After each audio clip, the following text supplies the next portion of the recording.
Take profit nədir? Tradingdə take profit necə işləyir? Tradingdə əməliyyat açdıqdan sonra yalnız nə qədər zərər edə biləcəyini deyil, qazancı harada götürəcəyini də əvvəlcədən düşünmək vacibdir. Məhz burada take profit anlayışı qarşımıza çıxır. Traderlər take profiti qısa şəkildə TP olaraq da adlandırırlar. Sadə dillə desək, take profit qiymət sənin istədiyin səviyyəyə çatdıqda əməliyyatın avtomatik bağlanması üçün verdiyin əmrdir. Yəni əməliyyatı açırsan, qazanc götürmək istədiyin qiyməti əvvəlcədən müəyyən edirsən və take profiti həmin səviyyədə yerləşdirirsən.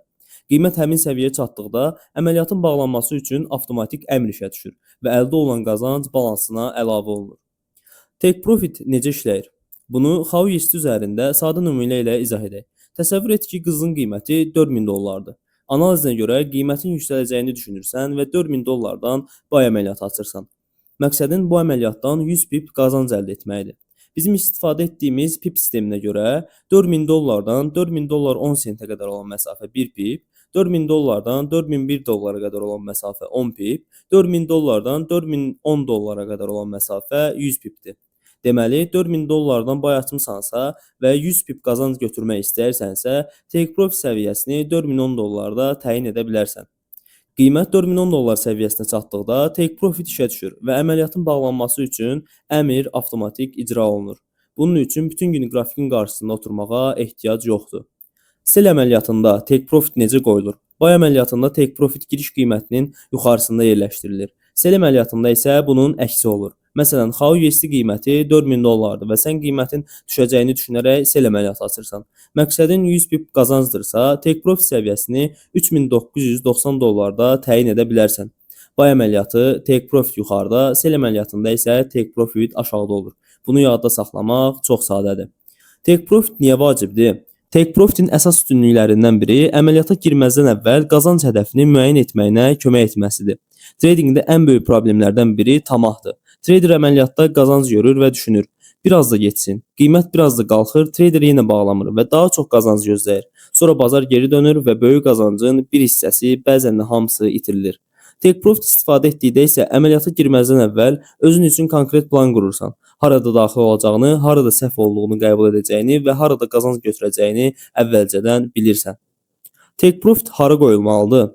Take profit təsadüfi qiymətə qoyulmamalıdır. Məsələn, sadəcə mən bu əməliyyatdan 100 pip istəyirəm deyərək, hər tradedə avtomatik 100 pip take profit qoymaq həmişə düzgün yanaşma deyil. Take profit səviyyəsi bazarın strukturuna və analizinə uyğun müəyyən edilməlidir. Məsələn, buy əməliyyatındasan və qiymətin yuxarısında güclü resistance səviyyəsi var.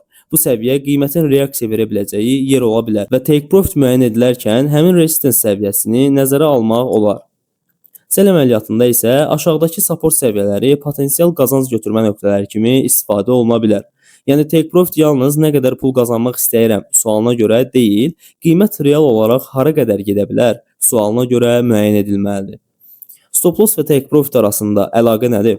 Stop loss və take profit trading planının bir-birini tamamlayan iki vacib hissəsidir. Stop loss sənə deyir, analizim səhv çıxsa burada əməliyyatdan çıxacam.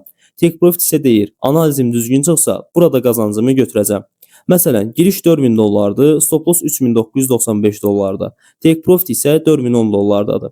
Bizim pip sistemimizə görə 4000 ilə 3995 arasında məsafə 50 pipdir. 4000 dollar ilə 4010 dollar arasında məsafə isə 100 pipdir. Deməli, bu nümunədə 50 pip risk qarşılığında 100 pip potensial qazanc hədəflənir.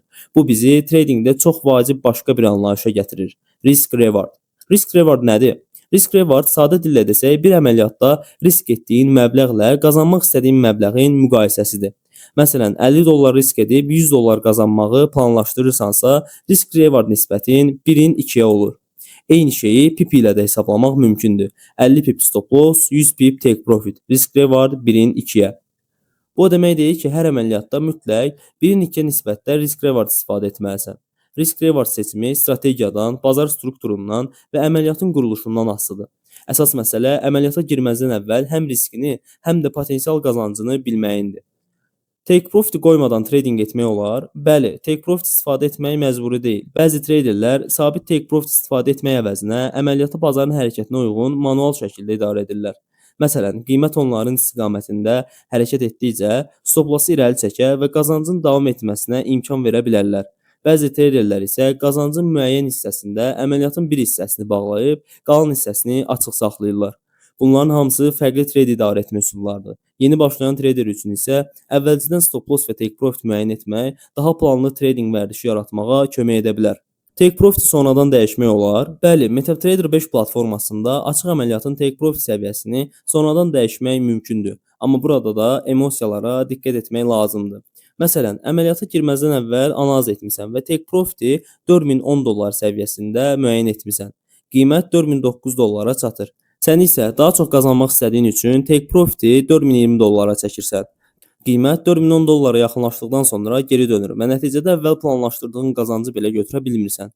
Əgər take profiti dəyişmək üçün bazara əsaslanan səbəbin varsa, bu başqa məsələdir. Amma yalnız tamaha görə qazanc hədəfini davamlı uzaqlaşdırmaq trading planını poza bilər. Take profit həmişə dəqiq qiymətdən icra olunur. Normal bazar şəraitində take profit əmri təyin etdiyin qiymətə yaxın səviyyədə icra oluna bilər.